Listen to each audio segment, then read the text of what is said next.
सनातन संस्कृति को समझे। जब आप लोग दुखी होते हो तो आपसे पहले संत दुखी हो जाते हैं। ऐसे ही सोनकादिक ऋषि भी दुखी हैं, लेकिन कोई ये नहीं बता पा रहा कि संसार के लोगों के दुख की निवृत्ति कैसे हो। सोनकादिक ऋषि आपस में सोच रहे हैं। उनकी मंडली के पास में श्री सूत जी महाराज का आगमन हुआ। श्री सूत जी महाराज को आते हुए देखा तो सभी संत खड़े होकर के प्रणाम करने लगे। और सभी संत जब खड़े होकर प्रणाम कर रहे हैं तो यहाँ सूत जी महाराज 16-17 साल के हैं और वो इतनी लंबी लंबी आयु वाले संत जब उनको प्रणाम कर रहे हैं तो सूत जी ने कहा, आप तो मेरे दादा और परदादा की उम्र के हो, आप मुझे प्रणाम करते हो, मुझे लज्जा आ रही है, मुझे लज्जा आती है, शर्म आती है। सोनकादिक ऋषियों ने कहा कि धन्य वृद्धा बल वृद्धा आयुर्वृद्धा सुदेव ते सर्वेपि ज्ञान वृद्धाश्च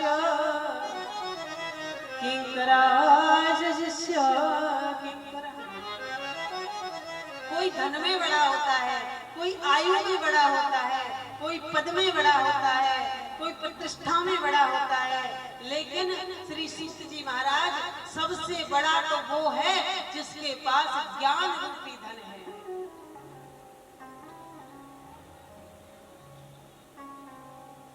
एक बात आपको बता दूं कि नानवंती शुष्कश्च नानवंती मूर्ख जना नवामि फलानि वृक्षाणि नवामि ज्ञानि अर्जना। नहीं नभते सूखे वृक्ष, टूट जाते पर झुकना नहीं जानते। नहीं नभते सूखे वृक्ष, नहीं नभते मूर्ख जन मिट जाएंगे पर मूर्ख जन झुकना नहीं जानते। नवामि फलानि वृक्षाणि, फलदार वृक्ष जब फल आ जाते हैं ना तो अपने आप नीचे की ओर उनकी टहनियां झुकाती हैं। और ज्ञानी पुरुष के अंदर अकड़ नहीं होती। कितना भी बड़ा पद हो उसे अनुभव होता है कि मैं श्रेष्ठ तो हूँ, लेकिन उनके अंदर विनम्रता होती है, उनके अंदर ईश्वर की वह शक्ति होती है कि उस हर किसी के सामने झुकना जानते हैं। और जो झुक रहा है वही जीवित है, जो अकड़ रहा है वो तो मुर्दा है। क्योंकि झुकना जिंदे इंसान की पहचान होती है और मुर्दा तो हमेशा अकड़ता है, तो अकड़ना मुर्दे की पहचान होती है। जब आप किसी पर्वत पर चढ़ रहे हो ऊपर को तो आप कैसे चढ़ोगे बताओ? झुक के चढ़ोगे। हाँ, जब ऊपर जाते हैं हरि की तरफ जाते हैं तो जो आपके सामने झुका हुआ होगा ना, समझ लेना ऊपर की ओर जा रहा है, हरि की ओर जा रहा है, झुका हुआ है, शरणागत है इसके अंदर। उसकी मजबूरी मत समझना, उस शरणागत को ये मत समझना कि उसकी मजबूरी है। ये तो झुक के जा रहा है तो हरि की ओर जा रहा है। और जब ऊपर से उतरते हो नीचे की ओर तो किसी पर्वत से नीचे की ओर उतरते हो तो कैसे उतरते हो? एकदम अकड़ के, बैलेंस बना के शरीर का, झुक के नहीं उतरते। क्योंकि झुक के उतरोगे तो लुढ़क जाओगे नीचे। एकदम सीधे होकर अकड़ के। तो जो अकड़ के चल रहा है उसे समझ लो कि नीचे की ओर जा रहा है, इसको हमें झुकाने की जरूरत नहीं है। क्योंकि ये नीचे की ओर जा रहा है, अपने आप खड्डे में चला जाएगा, हमें इसे नीचे भेजने की जरूरत नहीं। इसलिए जो झुक रहा है वो हरि की तरफ जा रहा है, ठाकुर जी की तरफ जा रहा है। और जो अकड़ रहा है वो नीचे की ओर आ रहा है, ऊपर जाके भी नीचे की ओर आ रहा है। झुकना कोई पाप नहीं है, झुकिए। क्योंकि ईश्वर ने तुम्हें मानव बनाया है तो विनम्रता आपका स्वभाव होना चाहिए कि आप विनम्र हो, उदार हो। उन्होंने कहा आपके पास तो वो धन है जो मानव के हृदय में ये जो अंधकार बैठा है उसे दूर करने में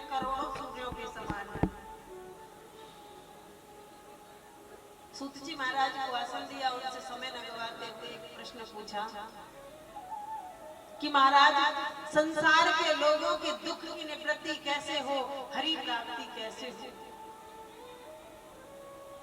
उन्होंने कहा कि हरि प्राप्ति का एक सीधा मार्ग है संसार के लोगों के लिए, और वो है श्रीमद् भागवत चर्चा, श्रीमद् भागवत महापुराण का ज्ञान, सत्संग। सनत कुमार सूत जी महाराज ने कहा कि नारद जी महाराज ने अपने पिताजी से, ब्रह्मा जी से श्रीमद जी का रसपान किया, लेकिन इसको सुनने की विधि जो है वो सनत कुमारों से सुनी। सोनकादिक ऋषि कहने लगे महाराज समझ में नहीं आई। सनत कुमार तो है ऐसे संत जो एक जगह बैठ गए वहीं चातुर्मास कितने निकाल देते, ज्यादा भ्रमण नहीं करते, और नारद जी ऐसे वो कहीं एक जगह रुक नहीं सकते। इन दोनों का संगम कैसे हो? तब श्री सूत जी महाराज कहते हैं सोनिकादिक ऋषियों से, एक बार नारद जी महाराज बड़ी तीव्र गति में दौड़े हुए जा रहे थे। सनत कुमारों से भेंट हुई। सनत कुमारों ने पूछा, हे ब्रह्मानंदी, हे ब्रह्मा के पुत्र, आप कहां से दौड़े हुए आ रहे हो? आपके चेहरे पर चिंता। नारद जी महाराज ऐसे हैं जिनको एक बार जीवन में नारद जी का दर्शन हो गया, वो चिंता 7 जन्म तक भूल जाता है। आपके चेहरे पर कैसी चिंता? नारद जी महाराज ने कहा, प्रभु मैं पृथ्वी को श्रेष्ठ समझ करके पृथ्वी पर गया, मैं हरि क्षेत्र गया, कुरुक्षेत्र गया, रामेश्वर गया, सेतुबंध गया। पृथ्वी पर विचरण करते करते मुझे कहीं सुख नहीं मिला, लेकिन जब मैं श्रीधाम वृंदावन गया वहां मैंने एक कौतुक देखा कि एक युवा स्त्री और उसके पास 2 वृद्ध पुरुष पड़े थे, वो रो रही थी। मैंने परिचय पूछा तो उन्होंने बताया मेरा नाम भक्ति देवी है और मेरे पास ये जो 2 पुरुष पड़े हैं ये मेरे पुत्र हैं, और ये कलयुग का अभाव है कि भक्ति तो जवान हो गई है, माँ तो जवान हो गई और ज्ञान और वैराग्य बूढ़े हो गए। आजकल भक्ति तो जवान हो रही है और ज्ञान वैराग्य है ही नहीं किसी में, बूढ़े हो गए, खत्म होते जा रहे हैं। भक्ति तो उमड़ रही है।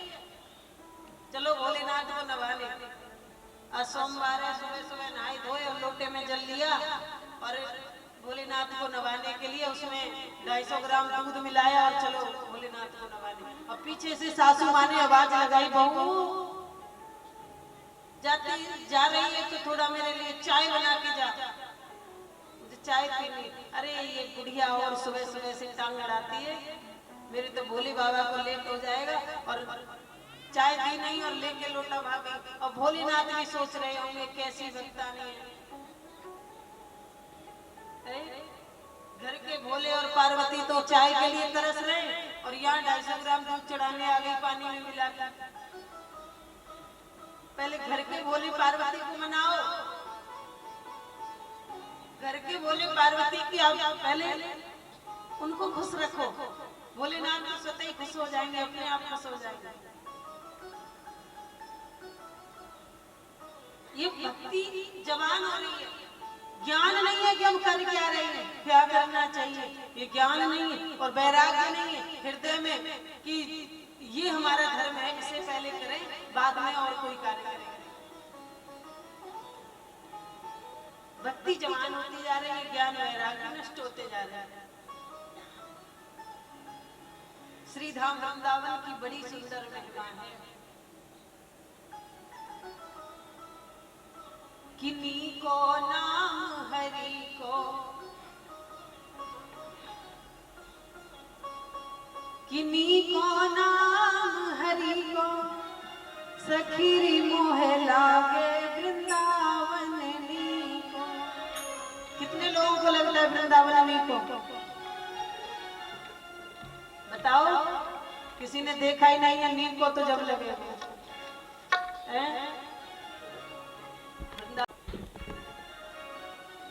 किन्हीं को नाम हरि को सखीरी मोहे लागे वृंदावन को होनी को नाम हरि को सखीरी मोहे लागे वृंदावन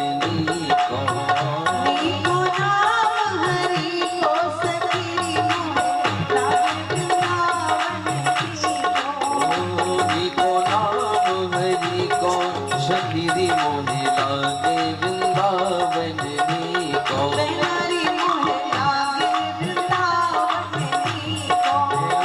मोहे लागे वृंदावन राधा रानी की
को।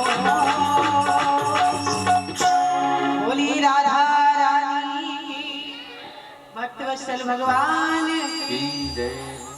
कुछ तो गर्मी आई होगी आता में, सच में आई कि नहीं आई? हाँ मुझे पता है आपके चेहरे पर ना मुस्कान सी आ गई, ऐसे समझ लो चार्ज हो गए हो। अभी तो सोचो पड़े कोई बात नहीं। यहाँ पर आपके ऊपर बाबा रामगिरी जी महाराज है, दूधाधारी बाबा की बहुत कृपा है कि आपको यहाँ पर कुछ भी नहीं सता रहा होगा, ना प्यास ना भूख ना सर्दी ना गर्मी, कुछ तो नहीं है। कितना सुहाना मौसम है, हरि का बहुत आनंद है। आपको आ रहा है कि नहीं आ रहा है? चलो अच्छी बात है। बोली राधा रानी की जय। तो वृंदावन में उन्होंने ये कौतुक देखा, यही बात उन्होंने सनत कुमारों से कही कि मैंने सूर्य देवता का आह्वान किया, आकाशवाणी हुई कि हे नारद जी, अगर इनका आप दुख दूर करना चाहते हो तो सत्कर्म करिए।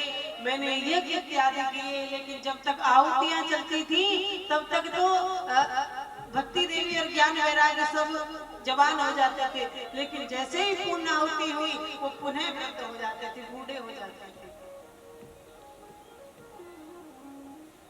मुझे वो बताइए कि वो सत्कर्म कौन सा है जिस सत्कर्म को करने से भक्ति ज्ञान वैराग्य के दुख की निवृत्ति हो जाएगी। उन्होंने कहा कि श्रीमद जी का रसपान अगर ज्ञान वैराग्य और भक्ति को करवाया जाए तो भक्ति देवी के दुख की निवृत्ति अवश्य हो जाएगी। नारद जी ने कहा संत कुमारों से चलिए कथा सुनाने। बोले सुनो, प्यासा कुएं के पास जाता है, कुआं प्यासे के पास नहीं जाता। अगर उनको जरूरत है तो वो हमारे पास है। बड़ा सुंदर जवाब यहाँ पर नारद जी ने दिया कि संत गुणों की खान है और आप थोड़ा सा कष्ट कीजिए। तो इधर से भक्ति देवी को बुलाया और उधर से सनत कुमार आए और गंगा जी के तट पर आनंद नाम का जो तट था वहां पर बुला लिया और एक वट वृक्ष के नीचे बड़ा सुंदर आसन लगाया और उस वट वृक्ष के नीचे आसन लगाया। भक्ति देवी ज्ञान वैराग्य के लिए आसन दिया, अब नारद जी महाराज के लिए आसन दिया। अब भागवत जी में ऐसा वर्णन आता है कि हर गृहस्थी को अपने जोड़े के सहित भागवत जी का श्रवण करना चाहिए। जोड़े सहित भागवत जी जोड़े से सुनने से बहुत अधिक पुण्य प्राप्त होता है। और जो व्यक्ति भागवत जी को अपने सिर पर धारण करता है उसके तो करोड़ों जन्म के पुण्य उदय होते हैं जब किसी के सिर पर भागवत जी विराजमान होती है। ऐसे हर किसी के सिर पर नहीं होती। जो यहाँ पर रोज नित्य वेदियों की जो पूजा होती है उसमें सभी देवी देवता बुला करके आह्वान किया जाता है, बिठाए जाते हैं। तो जो पूजा कराते हैं वेदियों की अपने निमित्त से,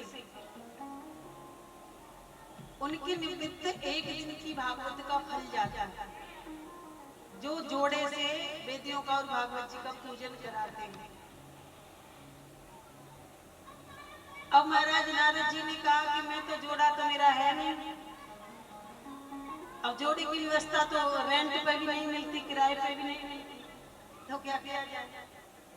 बोले चिंता मत करो, ये नियम सिर्फ गृहस्थियों के लिए, संतों के लिए, सन्यासियों के लिए सब डिस्काउंट है, आप अकेले सुन सकते हैं। अब नारद जी महाराज परीक्षित बन गए और इधर भक्ति ज्ञान वैराग्य बैठे हैं और सनत कुमार जो हैं वो चारों भाई कथा का श्रवण कराने लगे। बड़े सुंदर सुंदर प्रसंगों का श्रवण पान किया। नारद जी महाराज हाथ जोड़कर खड़े हुए। बोली महाराज भागवत जी में कुतर्क करना पाप है, लेकिन मैं कुछ जिज्ञासा पूछना चाहता हूँ। बोले क्या?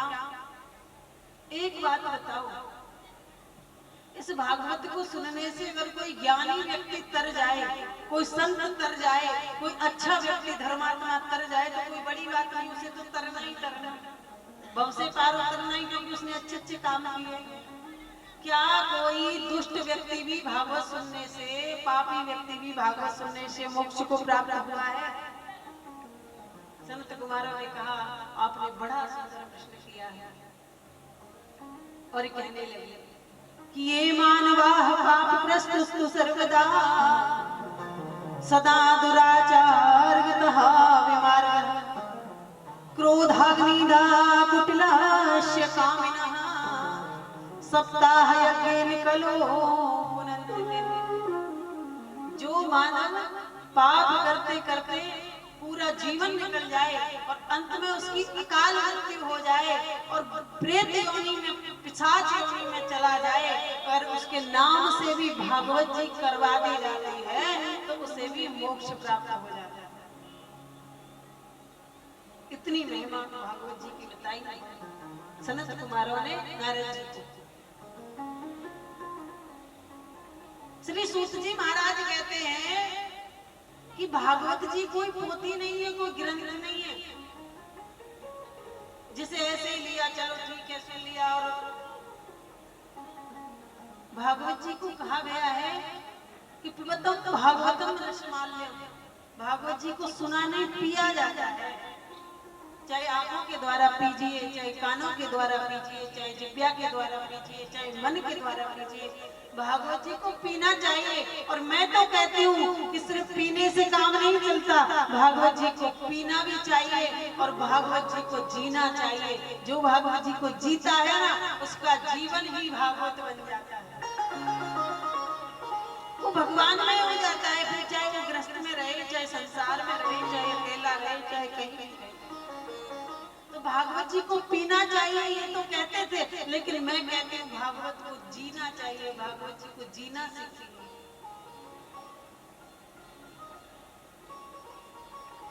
और उन्होंने बताया कि तुंगभद्रा नदी के तट पर एक नगर बसता था जिसका नाम था उत्तम नगर, और जिसमें वैष्णव धर्म को पालन करने वाली सभी प्रजातियां रहती थी। एक ब्राह्मण देवता रहते थे जिनका नाम आत्मा, कोई बालक नहीं था, कोई बालक हुआ ही नहीं, और तुलसी थी वो सूख गई, गाय बांझ हो गई। अब देखो पड़ोसी का आना शुरू हुआ। हमें संसार में जो भी मिलता है, भैया जी आप बैठ जाइए तो मुझे अच्छा लगेगा।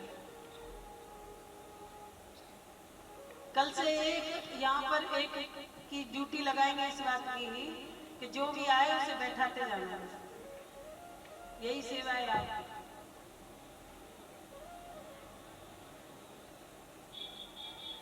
तो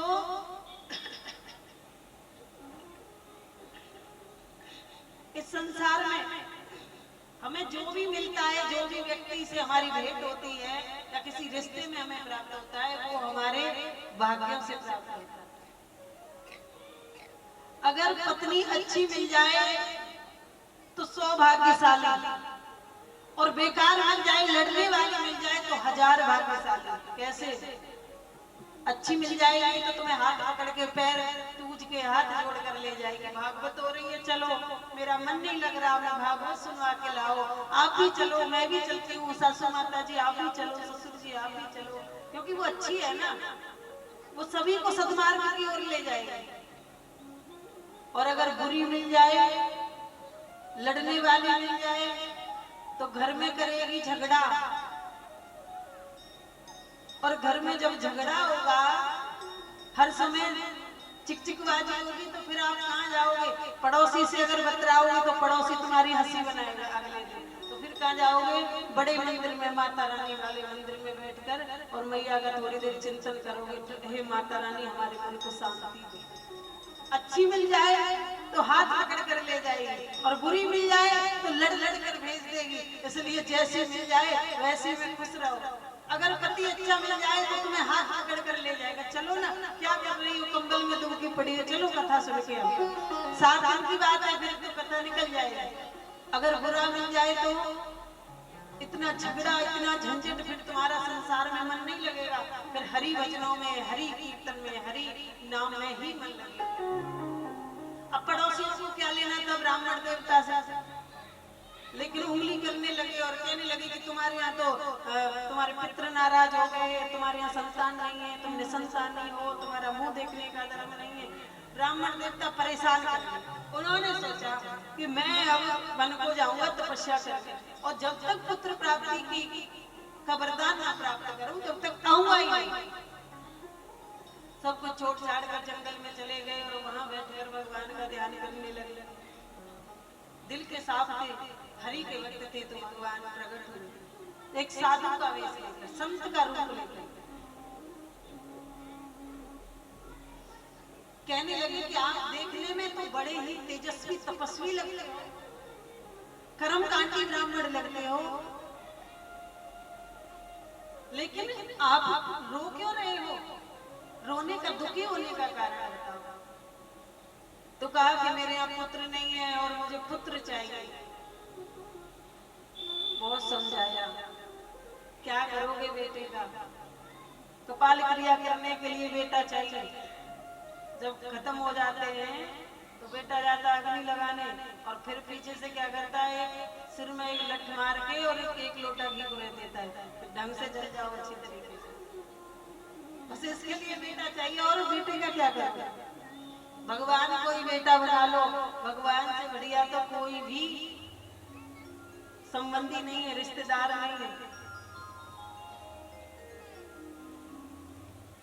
रोने लगे, नहीं हमें तो बेटा ही चाहिए, और अगर आपने हमें आशीर्वाद नहीं दिया तो आपके सामने ही रो रो कर खत्म हो जाएंगे, अपने प्राण भी छोड़ देंगे। संत ने सोचा ये खूब आफत लगी, तो उन्होंने क्या किया, अपने झोले में से फल लिया और ब्राह्मण को दे दिया कि तथास्तु, आपसे, आपके घर में इसी से खुशहाली आएगी, इसी से आपके यहाँ बेटा पैदा होगा। ब्राह्मण ने लाकर उनकी पत्नी जो थी उनको वो फल दे दिया। अच्छा, ब्राह्मण देवता का नाम था आत्मराम जी, और पत्नी थी, उनका नाम था धुंधली देवी।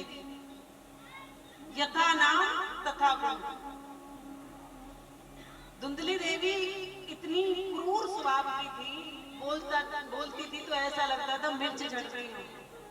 कभी इस पड़ोसी से झगड़ा कर लिया, कभी उससे कर लिया, इस घर में घुस गई, उसमें घुस गई, उसमें घुस गई। और कुछ कुछ माताओं को तो मैंने ऐसा देखा है कि उनको समय जाने कहां से आ जाता है, इतना मंजन रख लेती हैं हाथ पे, और ऐसे समझ लो मंजन फैक्ट्री का प्रचार कर रही है, मंजन कंपनी का, और दे दका तक दांतों में हिस्सा, और इधर उधर बातें की, उधर तूने क्या बना लिया, तूने क्या कर लिया। जबकि कुलवती नारी को बिना कारण दूसरे के घर नहीं जाना चाहिए। बिना कारण जाने का क्या मतलब? कारण है तो जाओ, उसमें रोक नहीं। अगर कोई काम है, कोई आपकी बात है, या फिर किसी कार्य के साथ जा रहे हो, उसमें पाप नहीं है, लेकिन बिना कारण मत जाओ, सब चुगली बतराने के लिए नहीं जाना चाहिए। अपना भी समय नष्ट, अपना भी संसार का जो सुख चैन है वो नष्ट, और दूसरे की भी जिंदगी में आग लगा दो जाकर। तो कई वाली मंत्रा नहीं बनना, अपने घर रहो, आनंद से रहो, काम खत्म हो जाए तो हरि का भजन करो, गीता का पाठ करो, हरि का सुमिरन करो, गुरु मंत्र का जाप करो, गुरु का ध्यान करो, अच्छे अच्छे कर्म करो। कुछ ना मिले, टीवी खोल कर बैठ जाओ, टेलीविजन तो सबके यहाँ है, टीवी खोल कर बैठ जाओ, उसमें आपको क्या देखना है? नाटक, सीरियल देखना है? नहीं, सीरियल नहीं देखना है। आजकल एक मैंने बड़ी विडंबना की बात देखी कि रोटी बना रही होंगी रसोई में, ना किचन में, क्योंकि रसोई में तो पहले रोटी बनती थी तो सबकी जबान पर रस रहता था। आजकल किचन में रोटी बनती तो सबके यहाँ किचकिच हो रही है, सबके यहाँ किचकिच। रोटी बन गई है किचन में और ध्यान रखा है टीवी पे, एक रोटी तवे पे डाल दी, दौड़ी दौड़ी गई टेलीविजन के सामने, अरे बाकी सास ने तो ऐसे कह दी, बहू ने ऐसे कह दी, ऐसा, फिर दौड़ी दौड़ी आई और रोटी पलट के सेक के रखी, दूसरी डाल के फिर दौड़ी दौड़ी टेलीविजन के पास आई। नाटक देखते देखते रोटी बना दी, जैसी भावना से रोटी बनी, घर के लोगों ने रोटी खाई, भोजन किया और सब नाटक करने लगे। और घर घर में नाटक, क्योंकि नाटक के अंदर भी तो एक नाटक है, और वही नाटक आपके घर में हो रहा है। तो माताएं खाना बनाती थी तो हरि कीर्तन करते करते बनाती थी, तो बच्चे जो थे वो खाते थे, जो भी घर में भोजन करता था उन सबकी वृत्ति हरि में हो जाती थी, कृष्ण में हो जाती थी, भगवान में हो जाती थी। आजकल की माताएं रोटी बनाती हैं, नाटक देखते देखते तो हर घर में नाटक हो रहा है, और अगर मेरी बात सत्य न हो, मेरी बात झूठ हो, तो सच सत्य बताओ, हो रहा है कि नहीं नाटक? 99% सिर जो हिल रहे हैं ना, पॉजिटिव हिल रहे हैं, हाँ हो रहा है। ये भगवान की देन नहीं है, ये आप लोगों की देन है। देवी जी, अगर स्त्री चाहे तो घर को स्वर्ग बना दे, स्त्री चाहे तो घर को नरक बना दे। घर तो ईंटों का से बना हुआ मकान घर नहीं होता, ईंटों से तो सिर्फ आशियाने बनाए जाते हैं, मकान खड़े किए जाते हैं। घर तो स्त्री बनाती है, स्त्री उस घर को कैसे सजाती है, कैसे चलाती है, कैसे बात कर चलती है, ये स्त्री के हाथ में है। 10 पुरुष घर में रह रहे हो तो घर नहीं बिखरता, एक स्त्री घर में रह रही हो और उसकी मति उस नाटक में हो जाए तो घर में नाटक मचा के रख देती है। इसलिए नाटक देखते देखते खाना नहीं बनाना है, हरि का भजन करते करते खाना बनाना है, ताकि आपके बच्चों की, आपके घर में जितने भी सदस्य हैं, सबकी मति हरि में हो जाए, नाटक में ना हो। लेकिन धुंधली देवी के अंदर सब अवगुण थे, लेकिन एक गुण था, वो क्या था कि जब ब्राह्मण देवता यजमानी करके आते यजमानों के यहाँ से, तो जल का लोटा लेकर दरवाजे पर खड़ी हुई मिलती, मानो सती अनसुईया के बाद इनका ही नंबर है सबसे। ये आदत हर स्त्री में होनी चाहिए। यदि आपके पतिदेव आए तो सबसे पहले आपको तड़कना भड़कना नहीं है। कितनी भी गुस्सा आ रही है आपको किसी बात को लेकर, आप तड़कोगे भड़कोगे तो काम खराब हो जाएगा। ये आदत होनी चाहिए, बाहर से आए तो पहले उनको पूछो ठीक ठाक आ गए आप, कोई परेशानी तो नहीं, और जल पिलाओ। जब जल पी लें, मुंह हाथ धो लें, आराम से बैठ जाए तो उनसे तब पूछो, तब खबर लो। जो आपको तड़कना भड़कना वो बात में करना, पहले जल पिलाओ। अब ब्राह्मण देवता आए, ब्राह्मण देवता ने कहा देवी जल्दी से दरवाजा खोलो। धुंधली देवी सोचने लगी कौन सा खजाना लूट के आ गए, इतना जल्दी बोल रहे हैं दरवाजा खोलो।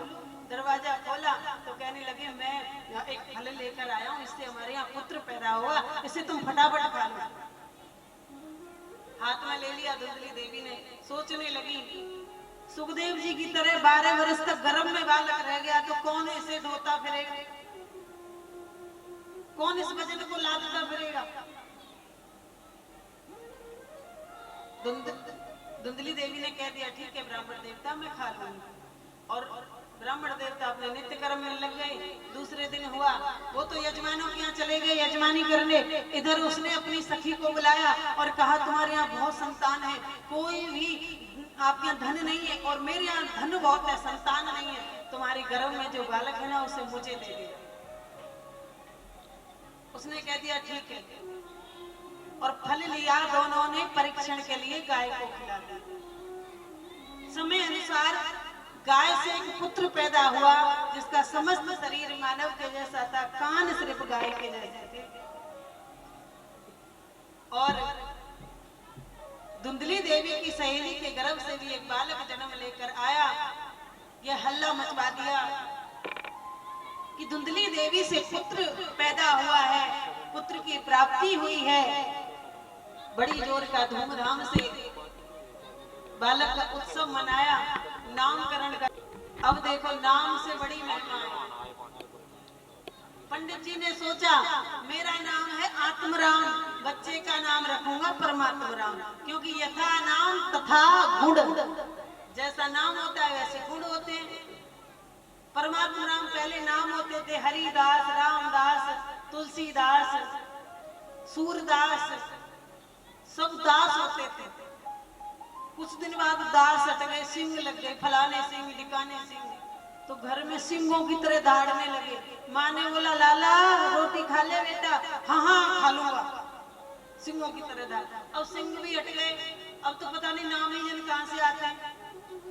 और नाम ऐसे होते हैं कि टिंकू, झिंकू, मिंकू, रिंकू, जिनके कोई अर्थ ही नहीं है नाम। और लड़कियों के नाम होते हैं पायल और झनकार और रिंकी, चिंकी, मिंकी, झिंकी। ये क्या नाम है? पहले नाम होते थे राधा, सीता, रुक्मणी।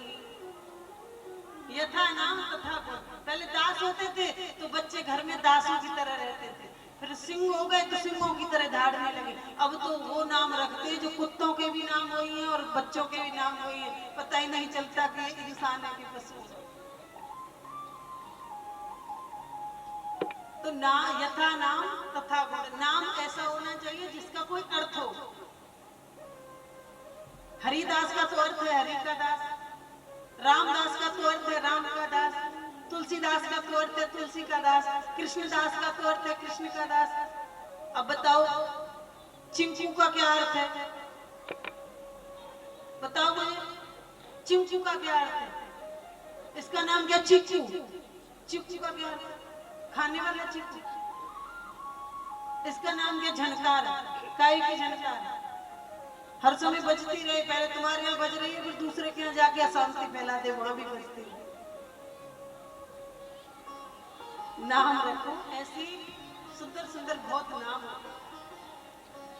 आत्मराम जी ने सोचा परमात्मा राम, लेकिन धुंधली देवी ने कहा ओहो जी 9 महीने हमने गर्भ में रखा और प्रसव पीड़ा हमने सहन की, बच्चे को पालेंगे हम और नाम रखोगे अपने नाम पर। ऐसा नहीं हो सकता, हमारे नाम से नाम होगा। हमारा नाम धुंधली देवी, बच्चे का नाम धुंधकारी, और बच्चे का नाम धुंधकारी रख दिया। एक बात याद रखना, घर बाहर चाहे कोई कितना भी बड़ा डीएम हो, कोई कितना भी बड़ा अधिकारी हो, लेकिन घर में क्या मजाल जो फांस भी जाए। कोई जज भी हो ना तो घर में नहीं चलती वकीलात भी, जज होगा कोर्ट का, घर में तो हाई कमान की चलती है। तो इधर आ गई, उन्होंने कहा ठीक है जी धुंधली देवी जैसा आप कहो वैसा आप नाम रख लो, तो नाम रख दिया धुंधकारी। अब धुंधकारी जो था, देखो जिस घर में अकेला बालक होता है ना, उसके बिगड़ने के ज्यादा असर होते हैं, ज्यादा पॉइंट होते हैं। क्यों? क्योंकि अकेला है अकेला है अकेला है करते करते वो बिगड़ जाता है। ऐसे ही धुंधली देवी ने भी सोचा अकेला है, सब कुछ धन इसका ही है इसका ही है, ऐसे करके बिगड़ गया। और एक बात याद रखना, माँ बच्चे को डकैत बना दे, माँ बच्चे को अधिकारी बना दे, माँ बच्चे को जज बना दे, माँ बच्चे को संत बना दे, और माँ चाहे तो बच्चे को बहुत बड़ा राक्षस बना दे। क्योंकि बच्चे की प्रथम गुरु माँ होती है, प्रथम शिक्षा माँ से लेता है बच्चा, इसलिए माँ के हाथ में बच्चे का भविष्य होता है। बच्चा तो कोरा कागज होता है, एक नाजुक डाली होती है, उसे जिधर नवा दो उधर नब जाएगा। जो रूप दे दो, जो आकार दे दो, वही ले लेगा। जैसा आपका आचरण देख रहा है वैसा ही सीख रहा है, सिखाने की भी जरूरत नहीं। तो घर में स्वयं का आचरण अच्छा होना चाहिए, ताकि वो देखे कि मेरी माँ का आचरण कैसा है, मेरे पिता का आचरण कैसा है।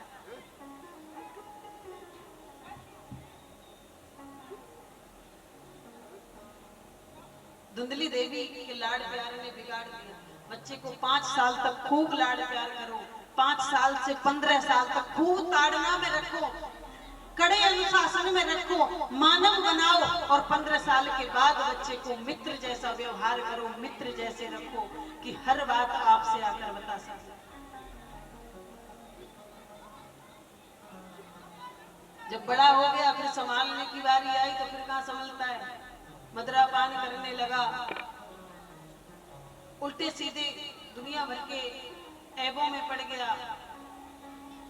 एक दिन ऐसा हुआ कि उसने वैश्याओं को देखा और सुंदर स्त्रियों को देखकर अपने घर लेवा लाया। 1 2 नहीं 5 वैश्याओं, उनको तो धन चाहिए। आत्माराम जी रोने लगे, मेरे स्वर्ग जैसे घर, सब कुछ त्याग कर वन में तपस्या करने के लिए चले गए। धुंधली देवी जो थी वो वैश्याओं की सेवा में लग गई। वैश्या जो थी अपने कपड़े धुलवाती थी, भोजन बनवाती थी, भोजन करने को देती नहीं। धुंधकारी तो दिन भर मदरा पान करके पड़ा रहता था। एक दिन उनको चक्कर आ गया और आंगन में कुआं था, उस कुएं में गिर करके उनका देहांत हो गया। 5 वैश्याओं का राज राज हो गया घर में। धन की लालसा में एक दिन धुंधकारी ने राजा के खजाने में जाकर डकैती डाल दी। लाकर सोना चांदी वेश्याओं को दिया, देखा इस पर तो राजा की मोहर लगी हुई है। सुबह होगा पता चलेगा राजा इसके साथ हमें भी फांसी पर लटका देंगे। तो क्या किया, रात्रि में सोते हुए धुंधकारी को खाट से खटिया से बांध करके और जलते हुए कोयले उसके मुंह में डाले, जिससे दम घुट करके उसकी मृत्यु हो गई। और अधमरे हुए को ही जला करके और उन्हीं के आंगन में गड्ढा खोद कर गाड़ दिया। वहां से सब सोना चांदी लेकर भाग गई, फरार हो गई। धुंधकारी की जब मृत्यु हो गई, गोकर्ण जी जो गाय के पुत्र थे, उन्होंने गया में जाकर श्राद्ध किया। लौट कर आए, ब्राह्मण के घर में बैठकर जाप करने लगे। अनेकों रूप लेकर के धुंधकारी उनके सामने उन्हें डराने की कोशिश करने लगे। लेकिन जो तत्व को जान जाए, जो हरि तत्व को जान जाए, वो न मनुष्यों से डरता है न भूतों से डरता है। हाथ में जल लिया और अभिमंत्रित करके छिड़क दिया तो धुंधकारी सामने एक छाया के रूप में प्रकट हुआ और कहने लगा, हे भाई, मैं तेरा भाई हूं, मेरा नाम धुंधकारी है, मैं प्रेत बना पड़ा हूं, मुझे यहाँ भूत पिशाच की योनि से तुम ही छुटकारा दिलवा सकते हो। श्री सूत जी महाराज कहते हैं, सूर्य का वन की आकाशवाणी हुई कि इनको श्रीमद जी का स्नान कराइए। गोकर्ण जी ने आसन लगाया, मंच लगाया और धुंधकारी को कथा श्रवण कराने लगे। अब आसन था, शरीर तो था नहीं तो उड़ जाता था, तो 7 गांठ का वास लिया और उसमें अभिमंत्रित करके धुंधकारी को बिठा दिया। पहले दिन की कथा विश्राम हुई, पहली दृष्टि चटक गई। आप जैसे आए हो कथा सुन, ऐसे गांव वाले भी आ गए, सब बैठ कर कथा सुन रहे। दूसरे दिन की कथा में दूसरी, तीसरे दिन की कथा में तीसरी और 7वें दिन की कथा जैसे ही पूरी हुई, एक देव रूप में धुंधकारी प्रकट हुआ, हाथ जोड़कर बार बार धन्यवाद करने लगा।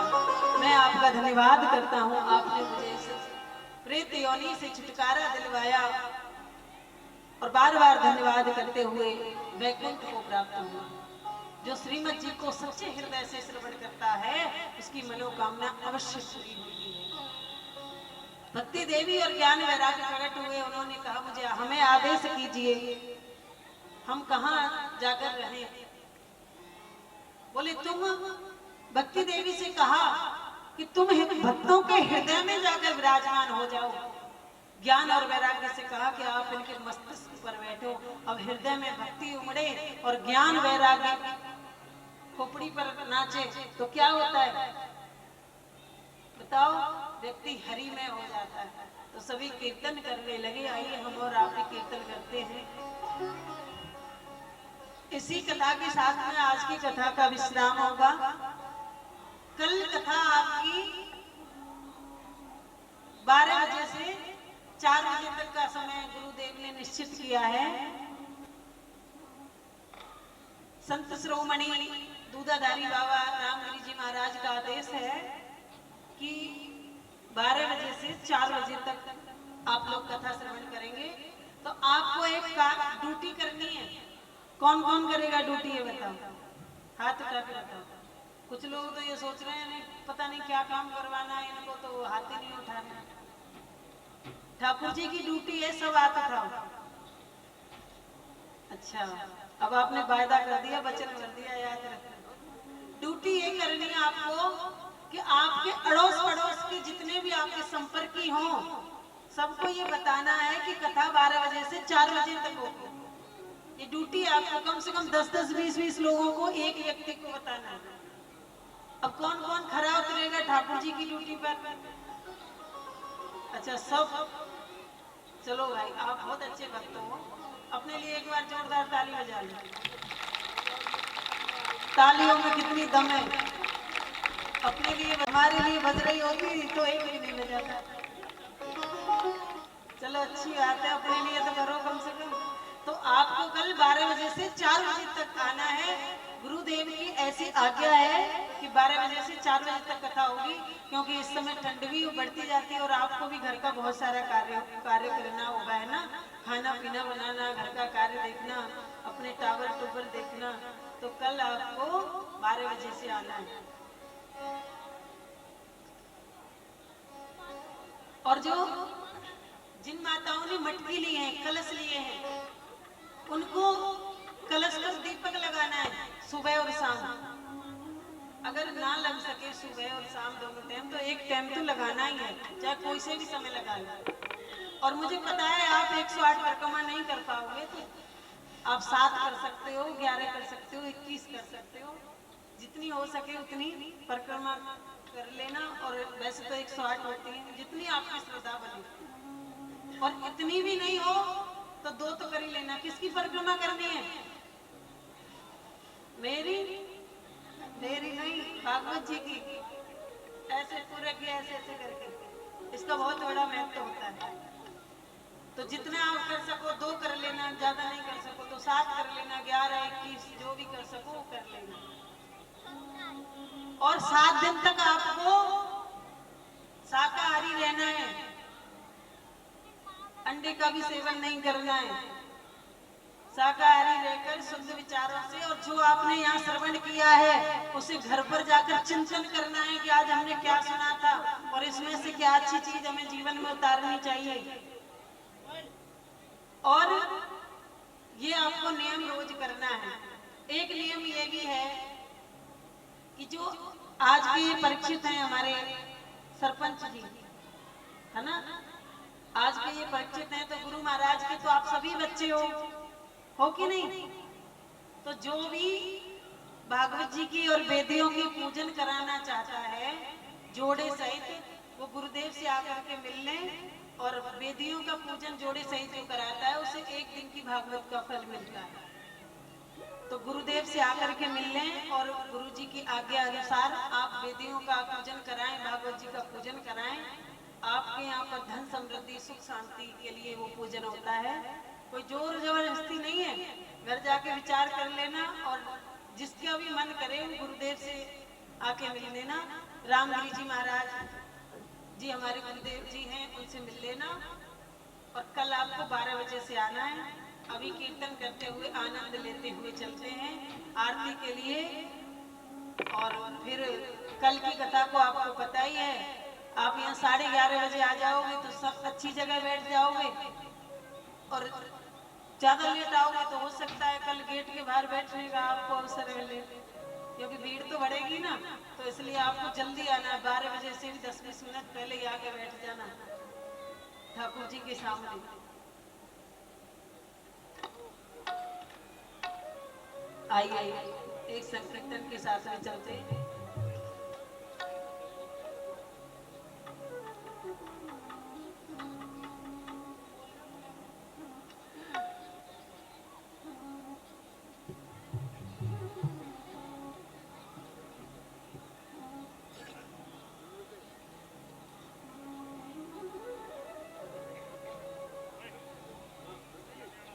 कि राधा नाम की लगाई फुलवारी, कि पत्ता पत्ता श्याम बोलता। बहुत अच्छे भक्त हो आप, ताली हो बहुत। राधा नाम की लगाई फुलवारी, कि पत्ता पत्ता श्याम बोलता। राधा नाम की लगाई फुलवारी, के पत्ता पत्ता श्याम बोलता। कि पत्ता पत्ता श्याम बोलता, कि पत्ता पत्ता श्याम बोलता। के पत्ता पत्ता श्याम बोलता, के पत्ता पत्ता श्याम बोलता। राधा नाम की लगाई फुलवारी, कि पत्ता पत्ता श्याम बोलता। राधा नाम की लगाई फुलवारी, के पत्ता पत्ता श्याम बोलता। जय श्री राधे।